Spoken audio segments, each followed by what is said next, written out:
औज़ुबिल्लाहिमिनश्शैतानिर्रजीम बिस्मिल्लाहिर्रहमानिर्रहीम। ये हमारा नेक्स्ट टॉपिक है, टॉपिक नंबर 8।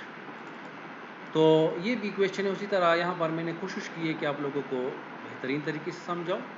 तो इसके लिए देखिए, अब हमारे पास जो फंक्शन है f(x = 2x) कहाँ से 0 to 1। अब देखिए, ये क्लोज इंटरवल हो या ओपन इंटरवल, नो प्रॉब्लम। यहाँ पर रैंडम वेरिएबल में हम इतना इस पर कंसंट्रेशन नहीं करते। आप क्लोज भी ले सकते हैं, या ओपन भी, या सेमी ओपन है या सेमी क्लोज है, no don't worry about that. ये हमारे पास 0 1, इसका इंटरवल क्या है 0 1। तो इसकी वैल्यू है, देखे वहाँ 0 to 2 था, पिछले क्वेश्चन में 0 to 2 था, यहाँ पर है 0 to 1। तो फंक्शन की कीमत 2x होगा अगर x की वैल्यू यहाँ पर पड़ी है।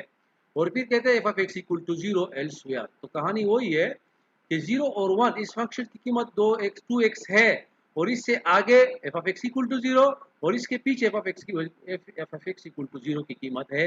इसको हम कहते हैं elsewhere। ठीक है, कुछ समझ में आ रही बात। तो उसके बाद है क्वेश्चन नंबर 1 है कि इसकी प्रोबेबिलिटी, इसकी प्रोबेबिलिटी, ये सारी प्रोबेबिलिटी हम स्टेप बाय स्टेप क्या करेंगे, डिस्कस करेंगे। तो आते हैं प्रोसीजर की तरफ। गिवन है, रिक्वायर्ड है, फिर प्रोसीजर है। यहाँ पर क्लियरली f(x > 0) है। देखो 0 भी है और 2x। देखिए x की वैल्यू है पॉजिटिव, तो f(x) की वैल्यू हमेशा पॉजिटिव आएगी। अगर 0 तो 0 आ जाएगी। क्लियर है, यहाँ से x की वैल्यू क्या है, पॉजिटिव है, > 0 है। तो 2x की वैल्यू भी 0 से ग्रेटर आ जाएगी, और 0 भी आ सकती है। देखिए ये 0 भी आ सकती है। और दूसरा ये है कि -∞ f(x) dx, इसकी कीमत हमारे पास 1 आ रही है। ये हमारे पास क्या है, प्रॉपर है। तो यहाँ पर एक show that f(x = x is proper density function. ये तो उसने नहीं पूछा है, ये क्वेश्चन उसने पूछा नहीं है कि शो दैट, मगर हम इसको कर सकते हैं कि आप यहाँ पर f(x) की जगह 2x लिख ले, और इसको आप हल कर ले। हल करने के बाद आपके पास यहाँ पर 1 आ जाएगा। ये आप चेक कर लें, नो प्रॉब्लम, इतनी बड़ी बात नहीं है, सिंपल इंटीग्रेशन है। इसको जब आप हल करेंगे तो ये आप शो कर सकते हैं। तो आप लिख सकते हैं कि condition 1 and condition 2 is satisfied, so the function is proper density function. आप क्वेश्चन की तरफ आते हैं, ये एक्स्ट्रा वर्क में भी कर सकते हैं। वो कहते हैं since f(x) is continuous probability function, therefore p = x = probability of x = 1 divided by 2 = 0. Why? Because this point is isolated point. See page number 235 देख रहे, इस पर डिफिनीशन में देख रहे हैं कि आइसोलेटेड पॉइंट यानी फिक्स पॉइंट, एक पॉइंट, फंक्शन कंटिन्यूअस है तो एक पॉइंट पर इसकी प्रोबेबिलिटी हमेशा 0 होती है। और उस एक पॉइंट को यानी एक या दो, एक पर इसकी या इशारिया 5 पर इसकी प्रोबेबिलिटी कितनी है, तो इशारिया 5 फिक्स पॉइंट है। इस फिक्स पॉइंट को आइसोलेटेड पॉइंट कहते हैं स्टैटिस्टिक की जुबान में। तो इसकी प्रोबेबिलिटी हमेशा 0 आती है। उसके बाद आते हैं प्रोबेबिलिटी x < 1 डिवाइड बाई 2। तो देखें, ये हमारे पास फंक्शन है। अब फंक्शन को हम इस तरह भी बना सकते हैं, फंक्शन को इस तरह भी बना सकते हैं। आप लोगों की सहूलत के लिए ये देखिए, ये दोनों आर मैंने दरमियान में लिखा है, यहाँ ये भी आप लिख सकते, बना सकते, ये भी बना सकते। फर्क क्या है, यहाँ पर मैंने लिखा है एक बड़ा दिया है। देखिए एक्स एक्सिस पर सारे हिंद से एक बराबर आएंगे, और वाई एक्सिस पर एक बराबर है। जरूरी नहीं कि दोनों एक बराबर हो, मगर एक्स एक्सिस पर सारे वैल्यू बराबर होने चाहिए, और वाई एक्सिस पर आप छोटे बड़े लिख सकते हैं। तो देखिए यहाँ पर मैंने 1 लिया है, यहाँ पर इशारिया 5 लिया है, यहाँ पर 2 लिया, यहाँ पर 1 लिया, ले सकते हैं। या अगर आप कहते हैं कि नहीं मैंने अपनी मर्जी से बनाया, तो ये देखिए 0 1 2, ये 0 1 2, इस तरह भी आप बना सकते हैं। कोई इतनी बड़ी बात नहीं है, आसान सा तरीका है। तो ये फिगर भी सही है, ये फिगर भी सही है। तो देखें, अब वो कहते हैं कि x < 1 डिवाइड बाई 2 की प्रोबेबिलिटी फाइंड करें। तो हम चेक करेंगे कि माइनस ये इस फंक्शन की वैल्यू 0 to 1/2 कितनी आ रही है, इसका एरिया कितना आ रहा है। तो देखिए -∞ to 0, इसकी वैल्यू 0 आ रही है, और 0 to 1 डिवाइड बाई 2 यहाँ तक हम एरिया। ये देखें, यहाँ से लेकर इसको देख ले, ये इसकी वैल्यू 1 है, 1 के बराबर है। समझ में आ रही बात।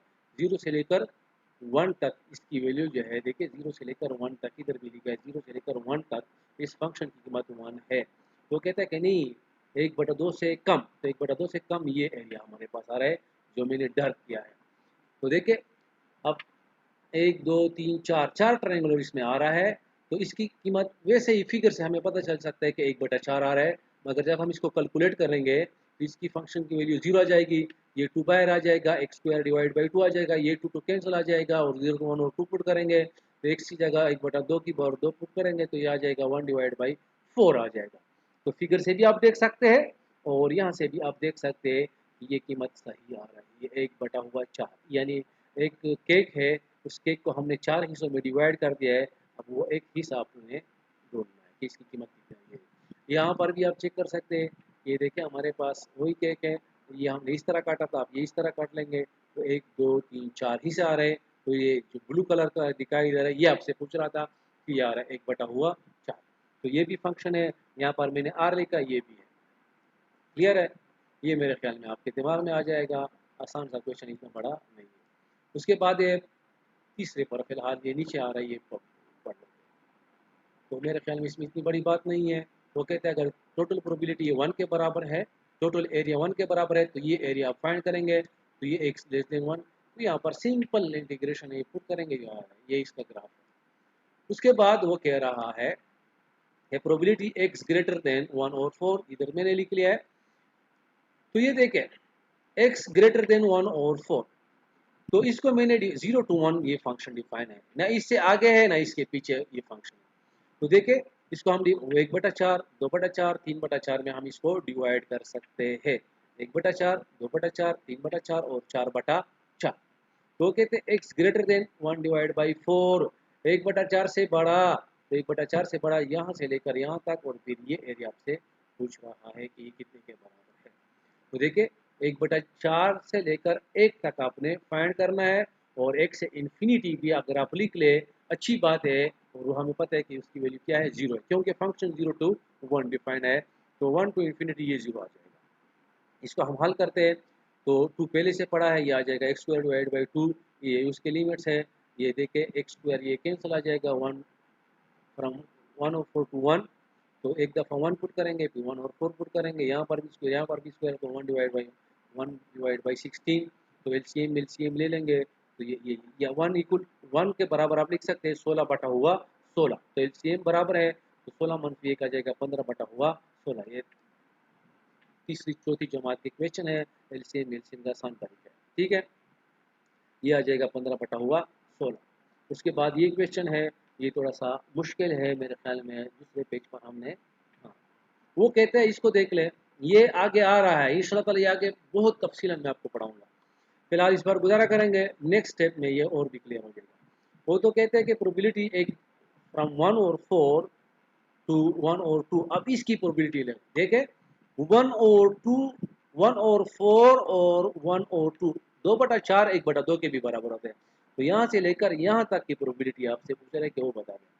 तो अगर ये समझ में नहीं तो सिंपल इंटीग्रेशन करें ना, 1/4 से लेकर 1/2 तक, और ये फंक्शन की कीमत है, बाकी जो है इससे आगे इसके पीछे 0 आ जाएगी, लिख लेते हो अच्छी बात है, नहीं लिख ले फिर भी अच्छी बात है, तो ये आ जाएगा x स्क्वायर, ये 2 और 2 कैंसिल आ जाएगा, इसमें वैल्यू पुट करेंगे, ये 1/2 पुट करेंगे, स्क्वायर मनफी 1/4, x की जगह x स्क्वायर की जगह 1/2, तो 1/2 स्क्वायर मनफी 1/4 स्क्वायर, तो ये आ जाएगा 1/4 मनफी 1/16, तो एलसीएम ले लेंगे तो आ जाएगा 3/16। तो इसको तफसीलन पढ़ेंगे पेज नंबर 4 की तरफ जाते हैं, पेज नंबर 2 3 4, ये पेज नंबर 4 ठीक है। इतना खूबसूरत मैंने आप लोगों के लिए बनाया है, इसको देख लेते हैं कि ये 0 to 1 लिया है, तो देखिए 1/4 2/4 3/4 और 1 का क्या मतलब है, 4/4, तो 1/4 और 2/4 3/4, यानी इस एक को 0 से लेकर 1 तक हमने 4 हिस्सों में डिवाइड करना होगा, तो 1/4 यानी 4 में से 1 हिस्सा, 2/4 4 में से 2 हिस्से, 3/4 4 में से 3 हिस्से, 4/4 पूरे के पूरे 4 में से 4 हिस्से, ये आ रहा है। क्लियर है ये। तो उस क्वेश्चन में आपसे पूछ रहा था कि 1/2 से लेकर यहाँ तक आपके पास आंसर क्या आ रहा है, ये चीज़ आ रही है, ये क्यों मैंने किया, हाँ इसको हम इस तरह भी कर सकते हैं कि 1/3, ये 1/3 है, ये 1/4 है, ये 1/3, 1/3 2/3 और 3/3, ये 3/3 भी आ रहा है, ये क्वेश्चन में ऊपर आ रहा है, तो ये आप सीख ले। तो दोबारा देख लेते हैं, ये मैंने इंटरवल लिया है 0 to 1 लिया है। अब इसको हम डिवाइड करेंगे 1/4, 2/4, 3/4 और 4/4 में, और 1/3, 2/3, 3/3। जो नेक्स्ट क्वेश्चन आ रहा है वो थोड़ा सा मुश्किल है, उसके लिए मैंने ये कैलकुलेशन की है खूबसूरत सा। ये हमारे पास आ रहा है प्रैक्टिकल एक्सप्लेनेशन, ये मैं प्रैक्टिकल आपको बता रहा हूँ। तो आते हैं, थोड़ा सा मुश्किल है कि प्रोबेबिलिटी x लेस देन और equal to 1 divide by 2 given that 1/3 less than और equal to x less than और इक्वल टू 2/3, इसकी प्रोबेबिलिटी बता दे। तो ये हमारे पास आ जाएगा probability of a given b। ये क्या आ जाएगा? Probability of a given b ये आ जाएगा। तो हमें पता है कि इस किसके बराबर होता है? Probability of a intersection b whole divide by probability of b के बराबर है। ये फार्मूला क्लियर है। ये मेरे ख्याल में आप रिकॉल करेंगे, ये हमारे पास फार्मूला है। थोड़ा सा यहाँ पर मुश्किल है, यहाँ पर आसान हो जाएगा। तो ये देखिए, ये हमारे पास आ जाएगी प्रोबेबिलिटी ऑफ ए, ये आ जाएगी प्रोबेबिलिटी ऑफ बी।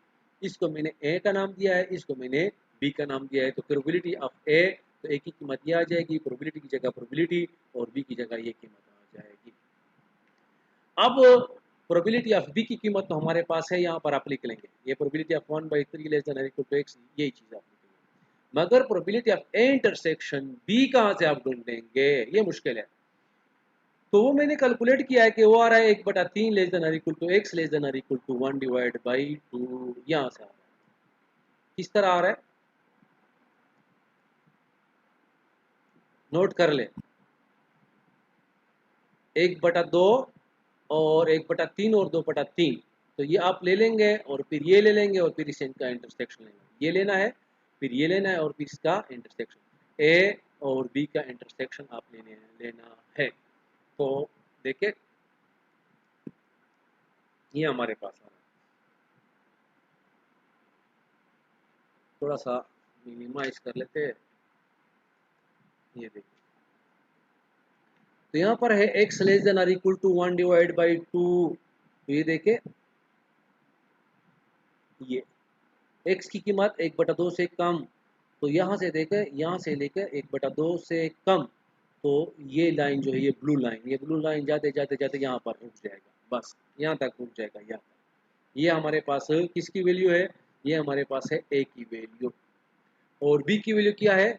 1/3। ये जो सुर्ख कलर आपको देखा है कि प्रोबेबिलिटी 1/3 और 2/3 के दरमियान, तो ये जो सुर्ख लाइन है 1/3 और 2/3 के दरमियान, देखे 1/3 less than equal to x less than और इक्वल टू 2/3, और x की कीमत यहाँ से लेकर यहाँ तक है। अब इसका इंटरसेक्शन कहाँ पर होगा? ये सुर्ख, ये आप देखें, ये क्लियर हो गया। ये हमारे पास यहाँ से लेकर यहाँ तक x है, और ये जो सुर्ख लाइन है इसका इंटीग्रेशन, तो देखिए यहाँ से लेकर यहाँ तक इसका क्या बन जाएगा? ये इसका बन जाएगा कॉमन पॉइंट, इंटरसेक्शन आ जाएगा। तो आंसर क्या आ जाएगा? इसका आंसर आ जाएगा कि 1/3 लेस देन और इक्वल टू 1/2। देखे, यहाँ पर इसका कॉमन पॉइंट जाएगा 1/3 लेस देन और equal to x less than और इक्वल टू 1 और 2। इसको फिर पढ़ते हैं, नो प्रॉब्लम। वो कहता है कि बी की कीमत है 1/3 less than equal to x less than equal to 2/3। तो ये 1/3 है, ये 2/3 है, ये एरिया आपके पास है, ये जो सुर्ख एरिया है ये बी की कीमत है। और ए की कीमत है, x की कीमत है 1/2, ये 2/4 और 1/2 बराबर आते हैं। तो x की कीमत, x इज लेस देन 1 और 2, तो यहाँ से लेकर यहाँ पर जाते जाते जाते यहाँ तक आ जाएगा, क्योंकि इधर तो वैल्यू 0 है, तो यहाँ तक आ। अब ये ए सेट है और ये हमारे पास बी सेट है, तो इन दोनों का अपने इंटरसेक्शन लेना है। तो देखिए, ये ब्लू लाइन यहाँ से जाते जाते यहाँ तक आएगा, मगर मैंने इंटरसेक्शन की बात करनी है, और ये बी की कीमत है, ये की कीमत है, तो इन दोनों में ये पॉइंट जो है, ये पॉइंट कॉमन है, ये इंटरसेक्शन हमारा है। तो 1/3 लेस देन और इक्वल टू 1/2। तो देखिए, ये लिखा है 1/3 लेस देन और equal to x less than और equal to 1 divide by 2। This is the common point of A and B. तो सिंपल सी बात है, देखें, तो ये probability of A given B is equal to probability of A intersection B divide by probability of B. ये recall में हमारे पास आ रहा है, एक्स्ट्रा वर्क में भी लिख सकते हो। तो यहाँ पर आ जाएगा probability of A intersection B whole divide by probability of B. तो प्रोबेबिलिटी की कीमतें डालने से अब आसान बन गया है। तो ये आ जाएगा 1/3 से लेकर 1/2 तक, इसको आप हल करेंगे। ये 1/3 से लेकर 2/3 तक हल करेंगे। तो ये देखें, इसको हल करने के बाद ये x² तकसीम, ये चीज़ें हल करेंगे, आसान चीज़ है। तो ये आ जाएगा 5 कटिंग पर कर लेंगे। कटिंग करने के बाद आ जाएगा 5 बटा हुआ, मैंने कटिंग नहीं किया, आप कटिंग कर ली इसको। 9 एकम 9, 9 4 36।